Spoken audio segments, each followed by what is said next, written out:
Hey everybody, welcome back to Your Full Crew podcast. I'm Dawn Zoldi, CEO of P3 Tech Consulting and one of your co-hosts. And I'm Mike Peel, your other co-host. We've got some great articles we're going to be talking about today. The FCC talking about space junk, a drone prison attack in Ecuador, the supply chain issues in the Ukraine when it comes to drones that are coming from China. And then we're going to end the show with some new avatars, virtual avatars from Meta, and we'll let you determine whether or not those are good or not. We've got some great guests to talk about these topics today, and I'm going to start with David. David, tell us a little bit about yourself. Thank you, Mike. First of all, thanks for inviting me. This is first time I've been on Full Crew, and I love the format because I actually get to listen and learn as well as just speak at the same time. So it's very useful. My background is, first of all, the thing I love to do is really bring new technology into new markets. And I've done that from very large companies. I've worked at IBM for a while, and I've worked at a range of startup companies doing it at the same time. Most of my background is in cybersecurity, and now I'm currently working in counter UAS technology as well. Love the area. It's fascinating from a technology perspective, from a legal perspective, and from the kinds and number of markets and people you meet. It's really fantastic. So thanks again for inviting me. Yeah, and we've been excited to see that space evolve from kind of humble beginnings to now really, really interesting and practical technology. We also have Andrew with us today. So Andrew, tell us a little bit about yourself. Yeah, thanks for having me. I'm Andrew Wilkins. I'm the CEO here at Ascend Engineering. We're UAV software engineering consultants in the space. I myself am a software engineer. It's what I love to do, be an engineer and do software. So thanks for having me on. Really underselling how talented you are. Everybody at the so in the PX4 ecosystem, Andrew is very well known. As you know, I work with Drone Code, and I was lucky enough to meet Andrew at Commercial UAV, our other friends and partners. All right, so like I said, we got a great show today. We're going to start with the FCC on space junk. This is something Dawn and I have been talking about for probably over a year when she first brought it to my attention. And what's the FCC think about junk in space? Well, Mike, they actually just took their first enforcement action. For those that don't know, the Federal Communications Commission, or FCC in the United States, actually has jurisdiction over a lot of matters in space, including licensure for satellites. And this is the very first enforcement action against a company, and in this case, it was Dish. They failed to properly deorbit their EchoStar 7 satellite. Why do you care, and why is this a big deal? Because, as Mike says, junk or space junk is a big problem. Any kind of space debris, and when we say space debris, we're talking about human-made objects that often orbit the Earth that no longer serve a purpose in space.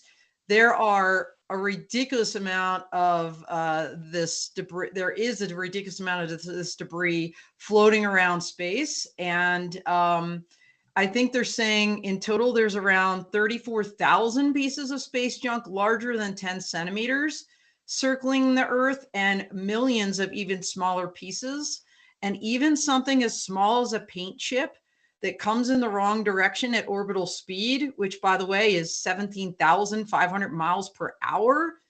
If that hit an astronaut on a spacewalk, that could be fatal. And if it hit an aircraft or a satellite, again, it could just create more space junk, and things are just exploding all over the place. And you can imagine the kind of domino effect that could occur, in one of these incidents if it's catastrophic. So in this case, it was $150,000 penalty for Dish. What happened, and this wasn't intentional, this wasn't like, hey, we have a deorbit plan and we're just going to blow it off. They actually essentially ran out of fuel. And so they could only move it so far out of its normal orbit. And by the way, this thing is in geospatial orbit, which is about 22,000 miles above the equator. And the plan was to get this thing higher than geo, get it out of the geo orbit. and they couldn't quite get high enough, and they did get fined. So it's a big deal, and I think the implications for this are that the FCC's moving out, man. They're taking action. I think that's a big criticism of the FAA. Whether it's remote ID manufacturers not hitting the compliance state, even after they push that grace period out, you don't see any enforcement actions happening. But the FCC is doing that in space. So that's all I'm saying. I'd love to hear what you guys think about it. Yeah, interesting point about the FAA. I'll bring back to that later. But David, what do you think?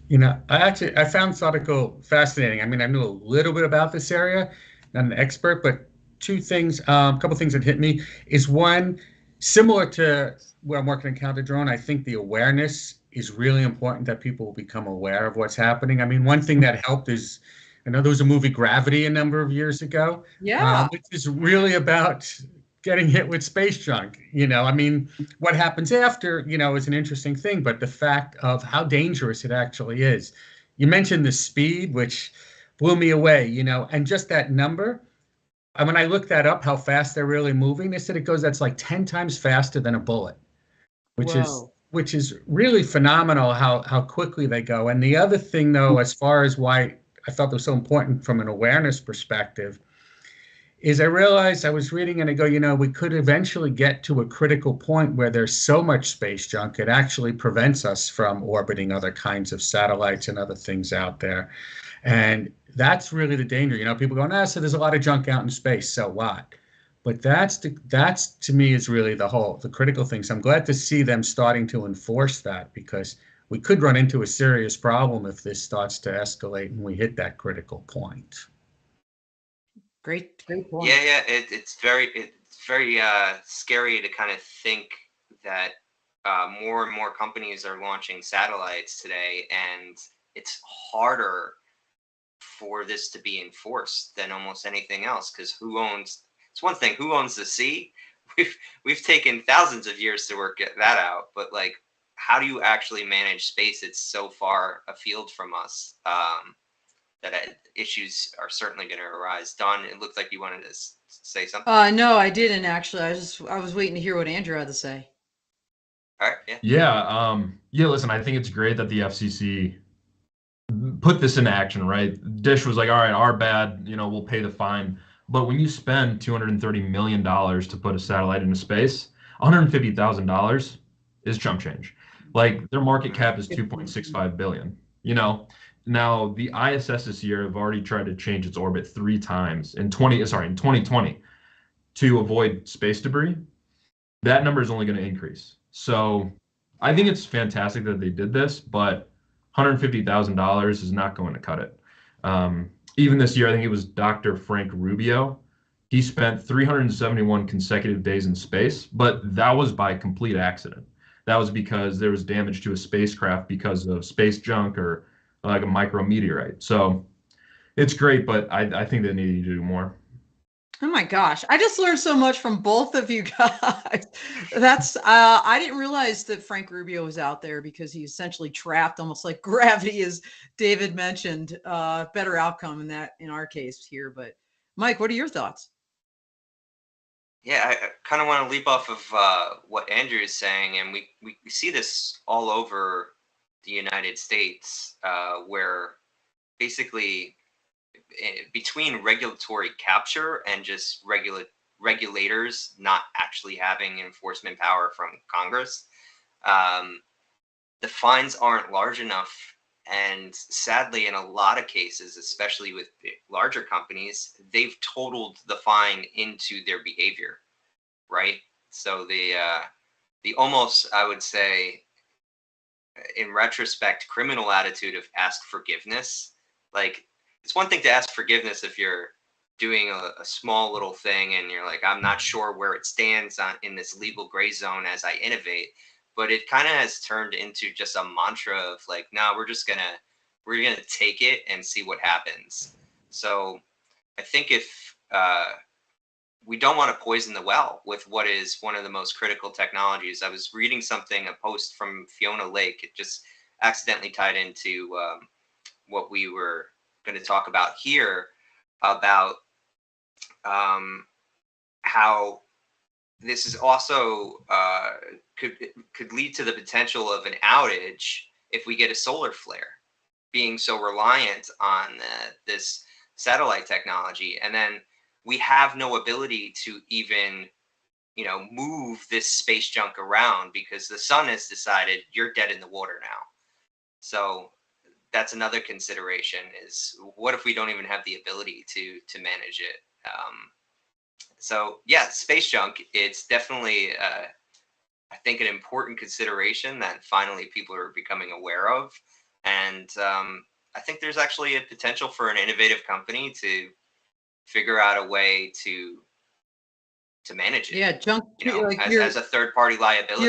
Your garbage removers of space. I mean, I think it's a viable Wally robot following you. Absolutely. Right? And Mike, what I find interesting, of course, as usual, the U.S. is one of those ones that we're significantly contributing to the problem. I mean, right now, of the more than 6,700 plus operating satellites, 4,500 plus of them are from us, from the United States.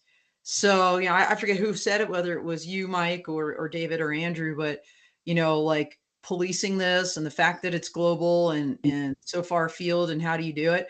Well, we are responsible for a lot of the active satellites. Now, there's already a lot of dead ones up there. I mean, I think that EASA, right, the European Air, I think it's Air and Space Agency. Am I saying that right? EASA? I forget the name of the acronym. I'm sorry, my brain isn't working right now. That's how I say it. But okay, so we could both be wrong together. They track these things, and so if you check out their website, they've got some great information on this stuff too. But anyway, I thought it was interesting. I never really thought about that the fine was a mere pittance for these companies. Great point. Great point about awareness. I mean, you guys really were all over this. So, but we'll see. I mean, hopefully there won't have to be more enforcement actions, but I think, I suspect sadly there will need to be. And maybe the FCC should listen to Andrew and jack that price up a little bit. Please. Yeah, I'll send the link to their doorstep. There you go. They could watch the episode back. All right. So, favorite topic on the show, drones. And, we're starting to see a lot of these inevitable headlines that we all kind of knew we'd see a decade ago just popping up more. So, David brought this one to our attention. David, tell us a little bit about this drone attack in Ecuador. Sure. Thanks. So, the article essentially was that somebody took a drone and was looking to assassinate a member inside of a prison, and they used a drone. They attached a bomb to it, which you see constantly happening, obviously, in other war zones. But they do it with a prison, and they were looking to explode it. In this case, they managed to intercept it as it landed, and they did a controlled explosion. So it still landed, still caused a lot of damage, and did a control exposure. What caught my attention about it is a couple of things. Is one, again, I bring up the awareness. I'm not so sure. There's a lot of good things happening with drones, but there's also a lot of potential risks going on at this point, and I'm not sure the magnitude of that issue was clearly understood. And the thing that caught me about the Ecuador article is 3 weeks before the article came out, I had somebody from Ecuador actually call me about the problems that they're having in prisons, and that there's drug smuggling going on, arms, weapons. And by the way, you never, ever want to get caught inside of an Ecuadorian prison. This guy told me they have no control of inside the prison. It's run by the cartels. The police don't really control. The only thing they can control is what comes into the prison. So they're looking for means to prison. And this is the number one way they get drugs and arms in the prison, is they use drones to fly them into the prison. So that was their reason for calling and being interested, because they want to try to prevent it from getting in the first place. Because they said once it gets in there, in Ecuador, they don't have an issue. Now, he was actually surprised that we have a very similar issue in the U.S. Not that we have lack of control in the prisons, but that it is the number one way that people are smuggling drugs and arms inside prisons. It's extremely effective, approach to be able to do. And part of this brings up kind of call me, because it's more of again, an awareness issue to get to whether Congress to do more about this and people to understand, because I think the awareness has come up between the war in Ukraine, and we'll see, obviously in Israel, we'll see more and more what's going on between Israel and Hamas with drones, but also that there's tons of it going on in the country. The border, the amount of fentanyl coming over the border is phenomenal. You talk to the Border Patrol, they're using drones as well to monitor the Border Patrol agents and see where they are so that they can cross in other areas, and they don't even know how many actually are going over there. I'll tell you, we did something at an airport, which is obviously really dangerous for having an unauthorized drone in the area. We were doing some testing with the FAA at a small airport in Atlantic City. In 24 hours, just 24 hours, we detected 70 drones flying around the area. Oh my God. So they're very difficult to see. So people look up, they think, we don't see them, but there's a ton of them. And there's one thing that hit me even harder than that. Last week, 2 weeks ago, there's an FBI agent I spoke to, works in a local office with the local police for Louisiana. And they started there's a tool called Aeroscope that you can't use anymore. They don't sell it anymore, but basically it detected and tracked one kind of drone from DJI. And they started doing this a couple of years ago. And in a few parishes in New Orleans, in 1 year, they detected 150,000 drones flying over the area. And he's trying to bring this up to the FAA and to others to highlight the magnitude. And in this area, he said, look, they were flying over a nuclear power plant. They're flying in airport space. They're flying over ports. They were flying over, they do a lot of grain processing there, and they're flying over the food plants and the grain processing. Wow. And grain can be explosive too. Good point. Under the right circumstances. And a huge number of them, some are malicious, some are just negligent, and they try to go and find and bring them down. But I think it's why this caught my attention, because it really does highlight, the issue when somebody's dropping a bomb with it. But there's a lot of other potential things, from industrial espionage, through cyber attacks, through small bombs, through bringing them in stadiums. And I think it was very important to actually bring up and get people to understand. And I know there's regulation trying to go through Congress to enable law enforcement to use more stronger tools out there to be able to try to track and prevent it. And I think the urgency is critical. I hate to see us wait to the point when we get to a major disaster before we then say, hey, we've got to do something. But things are happening out there now. And that was the key reason why I was interested in this article, caught my attention. All right. Well, thank you. Andrew. So, what do you think? Yeah, so it's interesting because I don't know too much about the counter UAV side of things, but I do know a lot about how these UAVs are put together. What radios are they using, where they got the parts from, what ground control station that they're using. So I was actually able to find the drone that they used for this.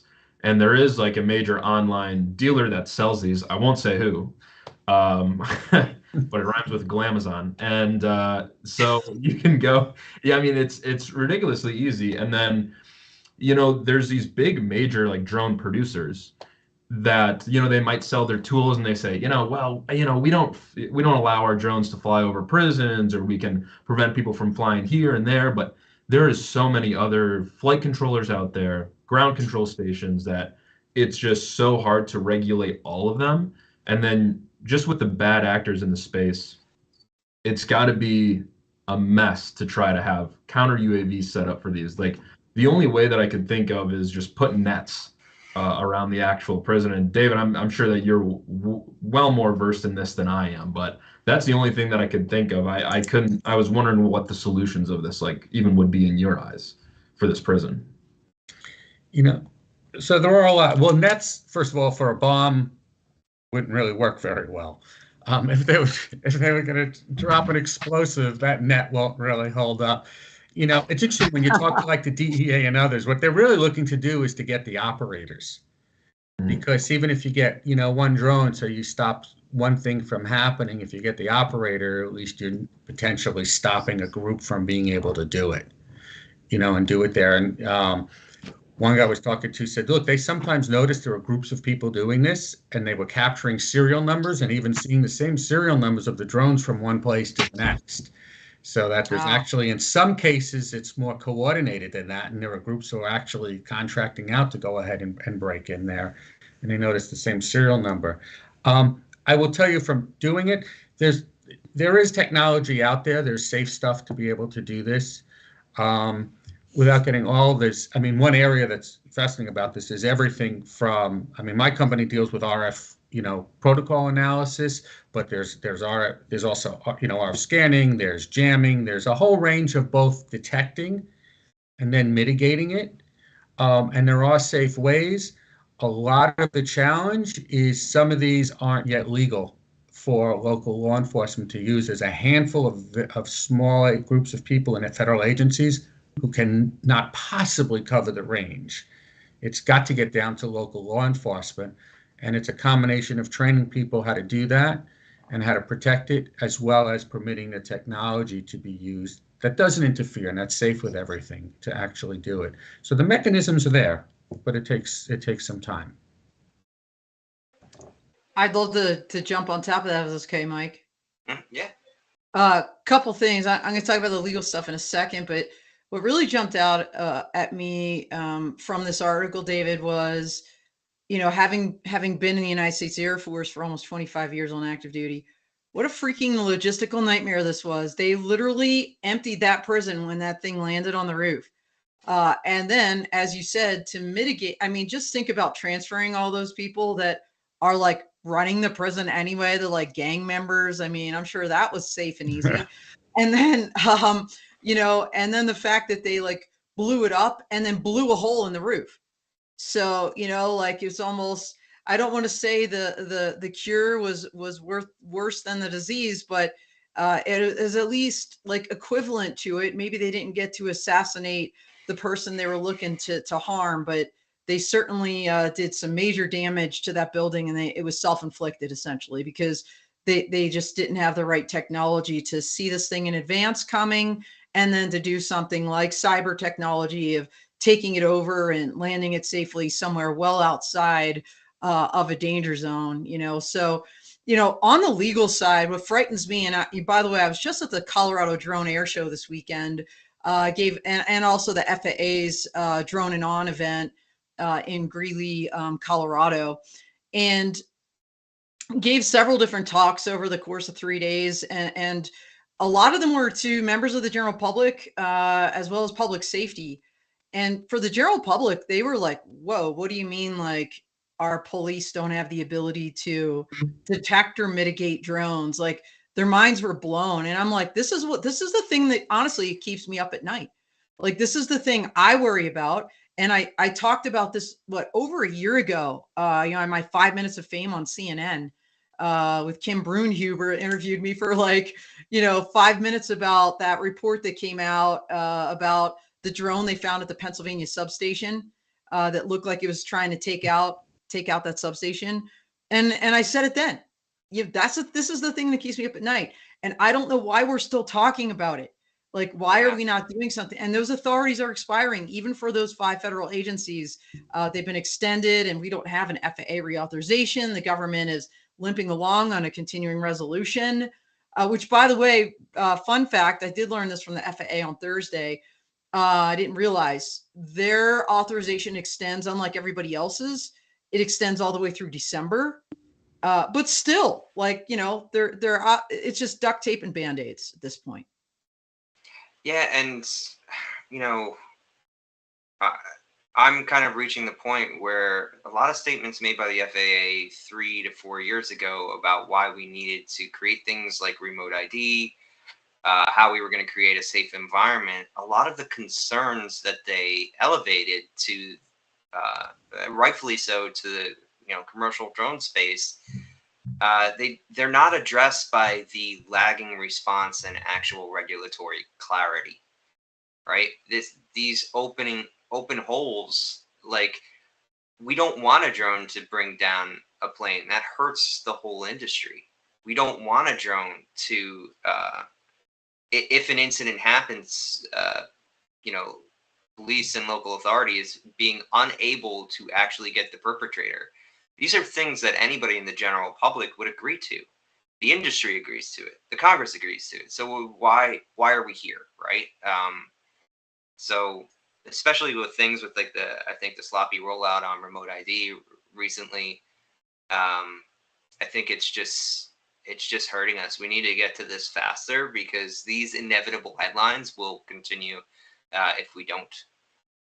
David, Andrew, you got one last thing?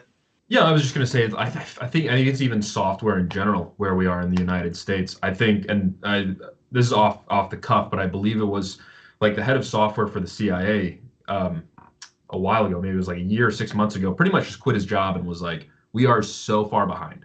We are so far behind other countries. So I think it's not only a UAV problem, but a software problem in general. Yeah, it's hard to get technologists to sign into government work too, and they tried to do that. I think they had Doug Cutting from Google, who is the reason that Google used to have no spam in my Gmail, and now since he's gone, I do. But he had done some government service, and there was like an effort to get those people in, but it's very hard culturally to get them to mix and mingle. How do you mix open source with top-down control? You know. That's the thing. David, last licks on this one? And I was just going to say, we are generally behind. I mean, even Europe, Europe is further ahead in deploying some of these things.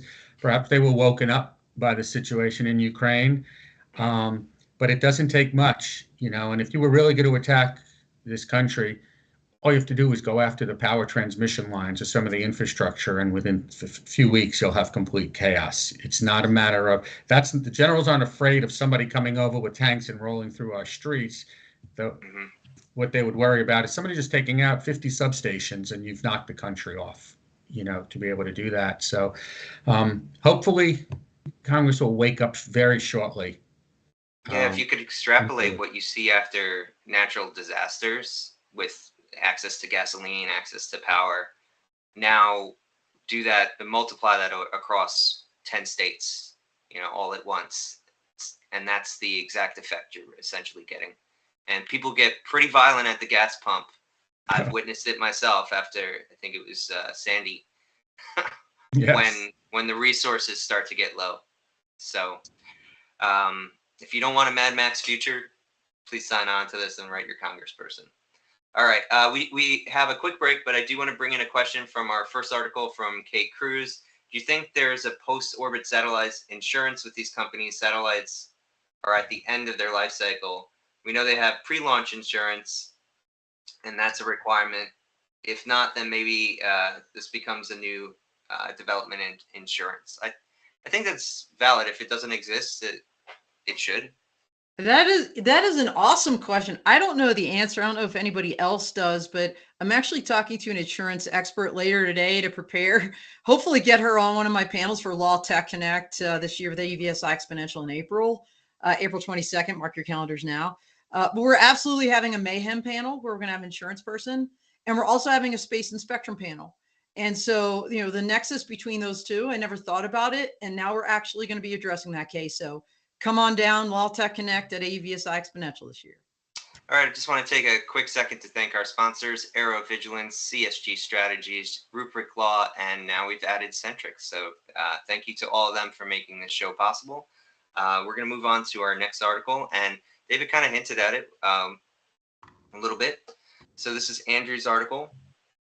Ukraine War of Drones runs into an obstacle, and that is China. So why did you pick this article? What did you think was interesting? Yeah, so I picked this article mostly because this is kind of like the first time that drones have been used, I feel like on a large scale in war. And, like we're already a year and some change into this. So I don't think, and people in the drone industry obviously know about this. The drones are being used a lot. Two main components that we can see is heavy lift drones that are dropping munitions, and then also first person FPV drones that are kind of used as suicide drones, if you will. They fly into whatever tanks, people, whatever it might be. Those are kind of the two that we're seeing. Now, these drones that are being used, a lot of these components come from China. and not only DJI, but other flight control hardware, ground control stations that they're using. And now we're seeing China constrict the flow of UAV components to other countries. And that is hurting the people in Ukraine who are trying to put these together to help out troops. And so it's kind of a struggle about where these components come from. What are we going to do? And Dawn, I know that you're an expert on this. Like you probably know way more about this than I do. So I just chose this article because I thought it was super interesting, and I just wanted to talk about it. So Dawn, you want to take yeah, lead there? You kind of teed it up to me, but I didn't fully appreciate until you gave this article, Andrew, for us to read the extent of Chinese components that are being used. We just had a full crew a couple weeks ago. We called it the Ukraine edition, where General Paz was my co-host on that one. And we had Veronica Mudra and Andrei Loganov. Andrei actually dialed in from the Ukraine. He's designing drones and using them. And, this issue didn't come up. And what I'm seeing, and again, who this guy's sources were, and this was what, the New York Times, I think. Mm-hmm. Okay. Versus kind of what I think we're seeing also writ large. First of all, this number of an attrition rate of 10,000 drones a month. Holy shnikes. So that does tell me there's got to be a lot of Chinese drones out there still, because nobody, at least in the United States, is cranking out drones to that level, I think, from a production standpoint, to keep up with that kind of supply. What we've been hearing a lot, exactly, maybe it's overblown, is the use of non-Chinese drones, folks from the United States or North America, or even what Veronica talked about, a drone from Cyprus that they're using. I think it's called the Poseidon, that they're contracting with those folks to send them out to the Ukraine. It's such a global effort to provide drones and drone technology to Ukraine. And also, as you say, internally for the Ukrainians to develop their own drones or modify the FPV drones. But yeah, I mean, if a lot of these parts are coming from China and China's kind of locking down that supply, this gets the issue Mike and I have talked about multiple times on this show: supply chain, right? So we had the CHIPS Act, and people have said, for the drone industry, where are we on this? Like, why are we not creating some kind of a protection or incentive for made in America drones, right? So you have the DIU Blue program. That's not it. Let's face it. That's not it. And then you just heard about this replicator thing. And I was just talking to somebody about it this week, and we were laughing. We're like, okay, so OSD, Kathleen Hicks, goes out and says, we're going to do this replicator thing. We're looking for commercial drones. By the way, the DIU RFP on this, they want something, a commercial drone that can fly 500 nautical miles and drop you munitions. Who the hell do you know is making commercial drones that can do that? Like, seriously, that's not a commercial drone. That's a military drone. And and then they're like, oh yeah, there's no funding for this. There's no extra funding. So here's one thing I can tell you about fiscal law. It's one area where you do not get creative. Like, in other words, if Congress appropriated money for a specific program of record, like let's just say the Army's SRR, the Short Range Reconnaissance program, SRR, you can't shift that money over to buy some other stuff. So I don't know how this is going to work, but I think we do have a, like to David's point, his theme today has been, if David has a theme today, like Sesame Street, it's awareness. I think this idea of awareness for supply chain is significant. And we need to start putting our money where our mouth is in the drone industry. Congress does, not just for chips, but for other critical technologies, drone components, drones, and probably also counter drone while we're at it. Yeah, so this is going to seem like a tangential response at first, but I'm going to bring up the synthesizer producer Moog, which was bought out, and then their American factory is now being shut down. And what's happening, because I agree supply chain is the main issue, and I think when people in the commercial drone industry hear the Department of Defense and they want to say, oh, this is just propaganda. When this is the exact actual circumstance that the Department of Defense is talking about. Like, you don't want to end up here, right? So in order to diversify the supply chain, though, and this is my belief, you can have a different opinion, we can't do it only in the United States. We actually have to aid a diversified global market and have non-adversarial partners, so that we're not beholden to one. And so I think one of the wrong lessons that was learned during the pandemic was, oh my God, we can't get masks from China. We need to build everything here. No, you just need to have more diversity, because closing the clamp down doesn't allow you to operate a normal market either. You need a lack of friction.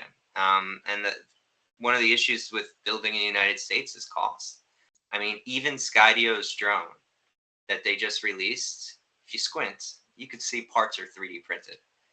And that made my heart sink, because that's not the level of reliability that that replicator program is looking for.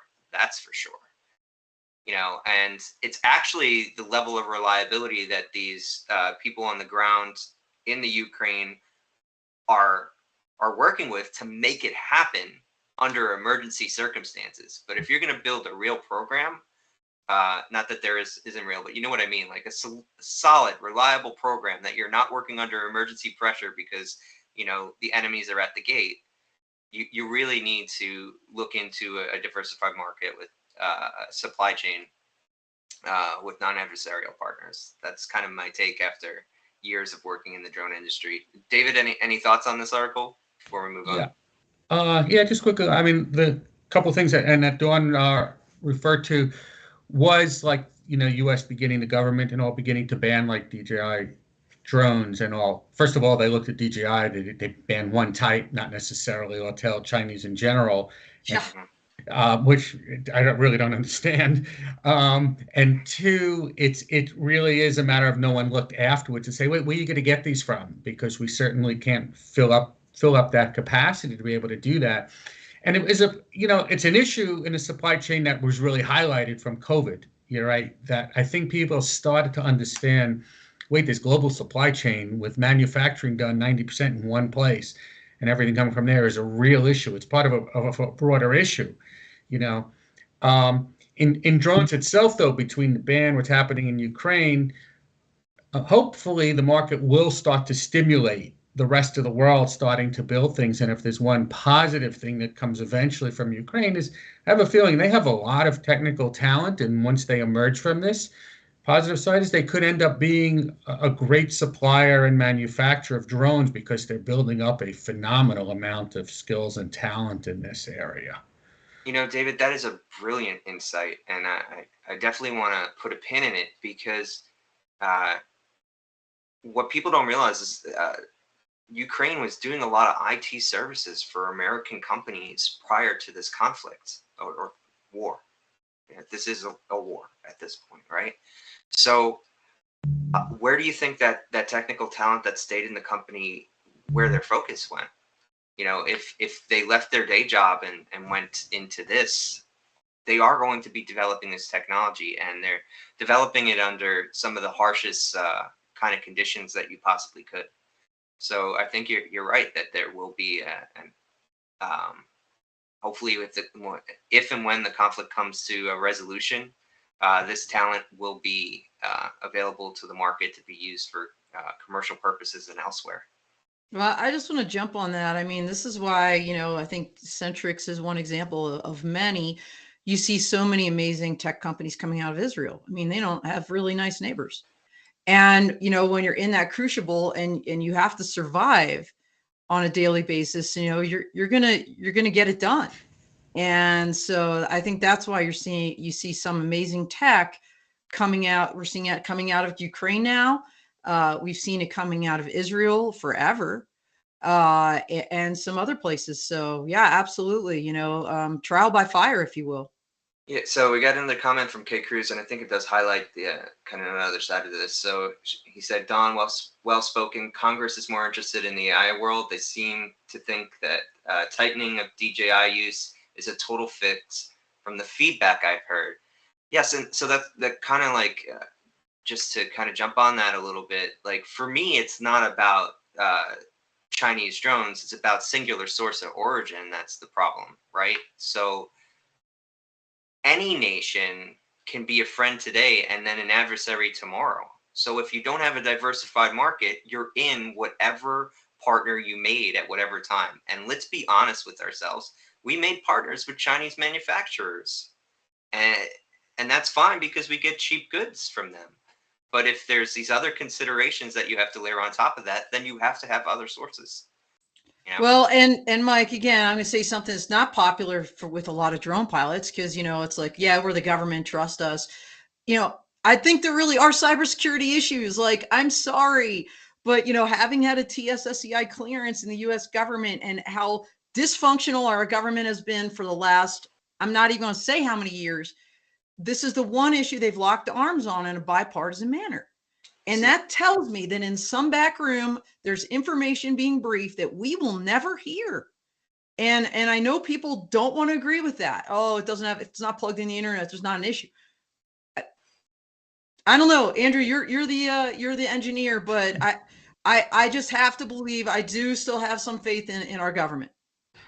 Don, you hit the nail on the head, which is like, yeah, sure, it's not connected to the internet. Well, what are you using as a controller? Your phone. And you're taking images of a ton of different stuff. And then your phone is connected right to the internet using the DJI app. And like we've seen, I mean, we could talk for hours about about the applications and all the security work that's gone in behind, what are they transmitting? So these things are connected. They are connected, even if it's during flight while it's up there, it's not. And if we create reliance on that, then I mean, okay, for example, like a lot of people were getting oil from Russia. What happened when that war broke out? So it's kind of a similar thing. I don't want to go on too far of a tangent, but I think you're correct. I think you're absolutely right. Yeah, my whole thing with the data security angle, like, so Don and I have been known to align on logistics, but with the data security thing, I think we have to go further down the pipeline and talk about data privacy in the United States, because my issue is, like you said, Andrew, the data goes back to the phone, right? The phone is the weak point then, and then you'd be surprised. A data broker can buy your DJI apps data via a Facebook integration for posting your photos, right? And then they're buying that off the black market. And that's all possible because you have no data protection under the law, essentially, as an individual, once you work with any third party on the internet for any purpose. It's way too fluid. And that's one of the biggest giant holes. And I don't think if you stop it at the drone, you've stopped the issue. That's kind of where I take it on that. But let's talk about these funny avatar people. Later, no. This is actually one of the most serious shows we've ever had.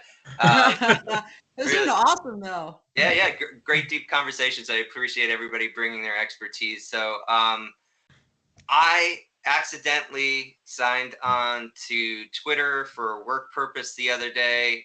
I still call it Twitter. I'm not interested in calling it X. So I stopped using the app only because it stopped showing me good stuff in my feed. But boom, here we go. Lex Friedman, as soon as I sign into it, and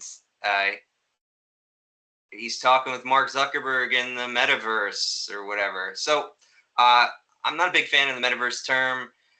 This VR technology that they were putting on display, though, initially my instinct was, wow, this is much better than what Apple has. But then when you start to think about it a little bit, what happened here was they fully scanned their bodies, and then the current VR headset was able to, just like the Apple Pro Vision, kind of track their facial movements and then map it onto these avatars that were created. So all that sounds fantastic and new and whatever, except that we saw it in Avatar like 10 years ago. So, and we also saw it on Gollum, and it's actually no different than the technology that's used by Weta in any leaps or bounds. What I do think is interesting about this is Facebook's is still pivoting into VR. And all these big companies like Apple are still trying to do VR. And I'm not fully convinced that this technology is used outside of gaming. And I do see these avatars actually here having a cool gaming use, but I don't think it's going to replace this podcast the same way that they think it will. So I just wanted to pull it out because VR is sort of like a non-starter 90% of the time when I talk with normal people, but tech people seem to be really in love with it still. Have any of you fallen in or out of love with it based on recent announcements? Well, not on recent announcements. I do want to say that, with some of the digital twins and 3D modeling people are doing, and then they have the VR headsets to like basically, I'm not an engineer, Andrew is, but I imagine if I was an engineer and, someone can do an inspection, across the globe, that I can then use VR headset and basically walk through that building like it's real. That I think could have a very useful. Now, do I need to look like the waxy picture of Zuckerberg to do that? No. So to your point, Mike, like the humanoid, like the human emotions and, oh, look, the eyes are so expressive. Like, who's using that? Like you said, gamers. But I think VR and even augmented reality, AR, has definite uses in a whole bunch of different sectors, and definitely dovetails with the drone industry, especially kind of on the mapping and inspection side. So, I'm kind of a fan of the VR thing. Like the first time I saw it was, and Mike, I know you remember Key AI, QII.ai. These guys are out of Canada. Michael Cohen's the CEO. He was on the Dawn of Drones a while ago.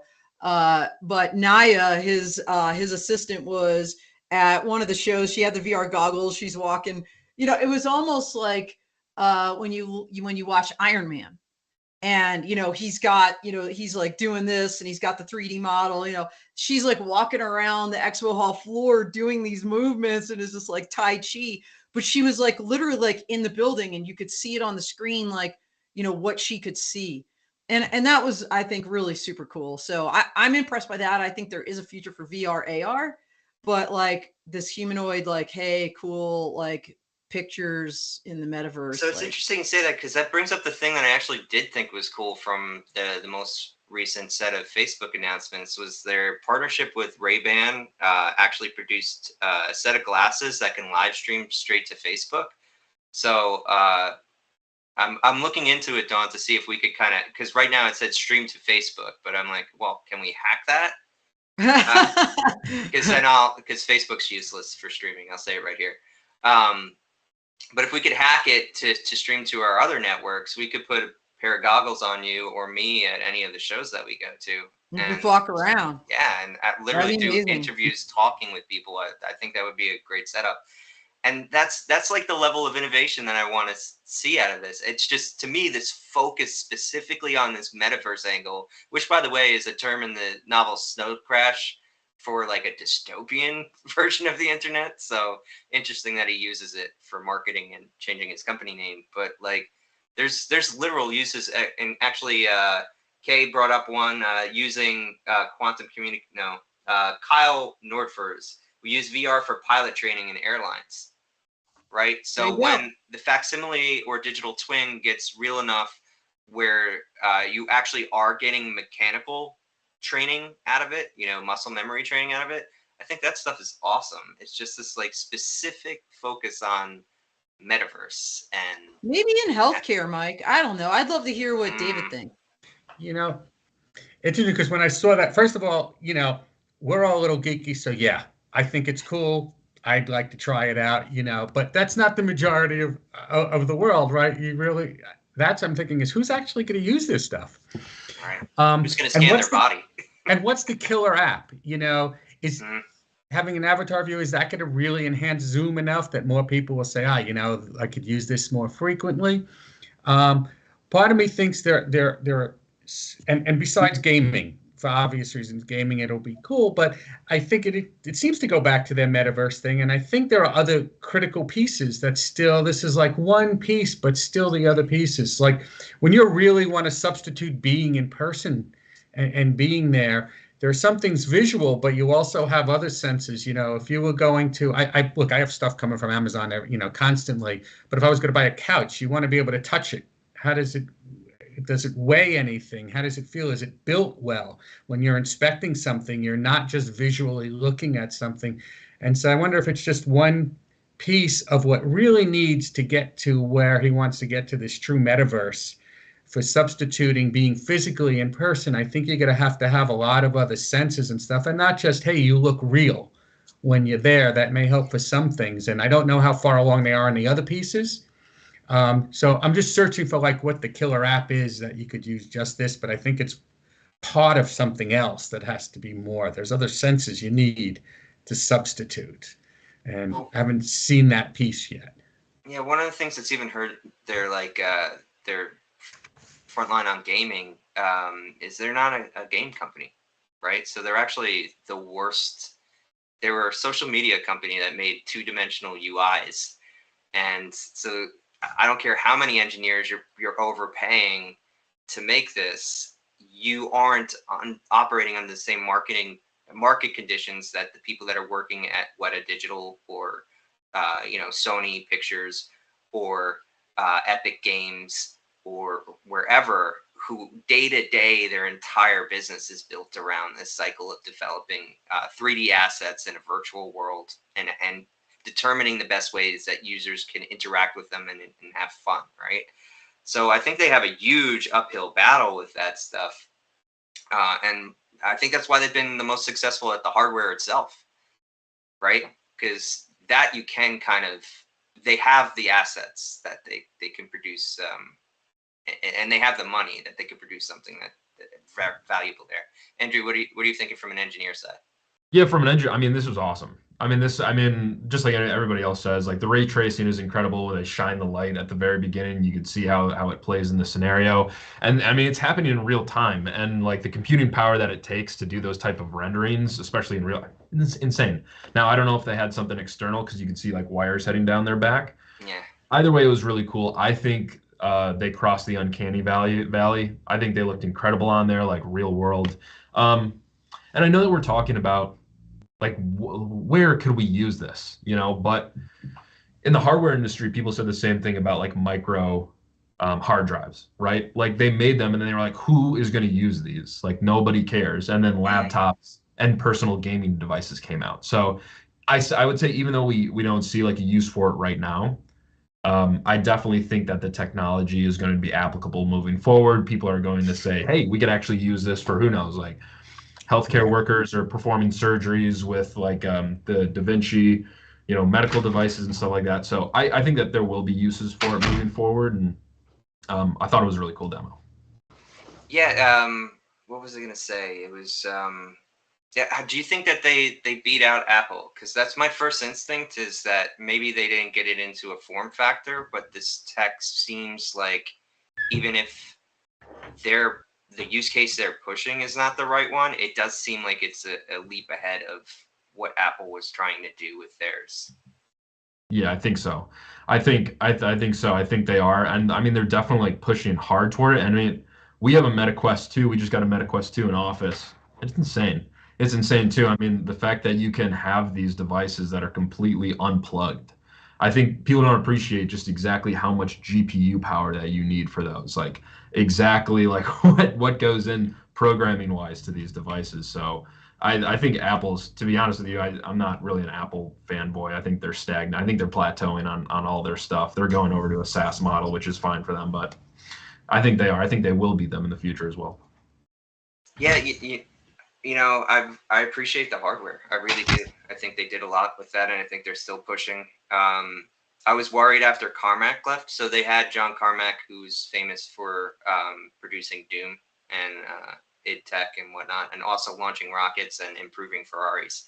So he was the right type of engineer that they needed. But the big question for me is, will Mark get in the way of the actual progress? Because that seems to be what's happening here. Sounds like Elon. Wait a minute. Is the cage match happening or not? No. That's what I want to know. Yeah. Come on. We want to see it. Exactly. What were you going to say, Andrew? What do you mean by it? What do you mean, Mark, getting in the way? Well, so he's unique in an owner of a tech company, a public tech company that he has complete controlling shares, right? So he literally is where the buck stops on things. And it seems like the push onto this totality of a metaverse angle has led to a complete wasting of funds. Where had he been more focused on, let's build a piece of hardware that freaking works first, rather than this concept of I'm going to unify all my people on Facebook into now a virtual space, and this will be the device that I lock them in with. I think they'd be even further ahead. I think they would make Apple stuff look laughable, because they do seem to have some real talent on that team that's able to produce interesting things. Yeah. I mean, it may not be Facebook, who actually leverages the technologies. Plenty of cases, right, where somebody builds something like that and somebody else really takes that kind of technology and really leverages it and makes it. Yeah, so again, that's where Mark could get in the way, right? Especially kind of the pattern right now is to lock things down again and be less open. So if he locks the technology down, I don't see many other players in the space that are advancing as far as Meta. I think it will actually AI though? Was it Llama or whatever, the thing he created? Isn't it open source? Yeah, after it got stolen though. Oh. Yeah, so that was like, yeah, we meant to open source it all along because we're so far behind on our competitors on this specific tech. So that was kind of like, okay, if we're not going to win the race, I'm going to shoot people in the kneecaps. But with this, there's so few people that could actually produce this hardware that have the supply chain locked down. It's basically Meta, Apple, NVIDIA. I think that's it, right?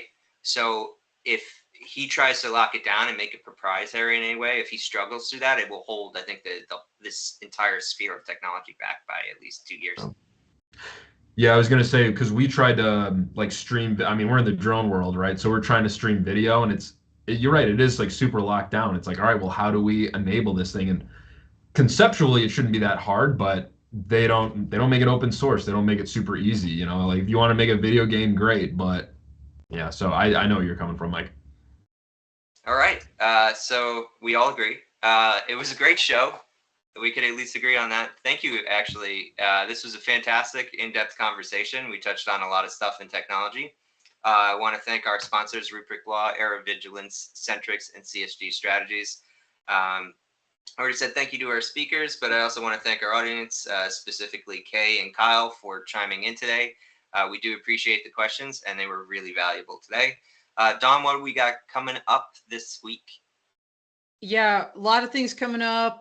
Dawn of Drones, Wednesday, 9 a.m. Mountain, 11 a.m. Eastern on AVSI channels. We've got Cody Retlich. He's with Drone-A-Dare. So drone pilots out there, you're going to want to watch this. This is a software that's going to help you basically manage your business. And then Thursday on our Clubhouse at 11 a.m. Eastern, 1 p.m. 11 a.m. Mountain, 1 p.m. Eastern. We've got Brett Feddersen from Defense Solutions on that show. We've been talking about commercial drones on the battlefield, and I want to put the plug in also. If you all have not signed up for my Law Tech Connect Online free stream of the panel from AVSI Exponential this year called Commercial Off-the-Shelf Drones on the Battlefield, Implications to the Law of War. Check it out. You go to my website and find the link and register. It's going to stream on Tuesday, October 24th at 9 a.m. Mountain, 11 Eastern. 3 retired general officers from the Air Force on there, Air Force Academy Professor Major, and Skydio, Brendan Groves. For those of you who don't know, we tapped into his expertise from his previous career and time at the Department of Justice, where he wrote their domestic drone policies. So check that out. And he's a former Air Force JAG, by the way. He was on our Full Tilt. So check that out. And I think that's all she wrote, Mike. Yeah, I actually would. I want to commend people to actually sign up for that too, because I was in the room when they were talking, and it's one of the rarest conversations. You're not going to get access to people like that anywhere else. And Brendan in particular had a real big insight about why drones have scaled down so fast in size from what they used to be in previous conflicts to how they're being deployed and used in the Ukraine, that I think it's totally unique experience. So it's definitely worth checking out. We had a great show. Thank you, everybody. We will see you coming up this week. So we are out here.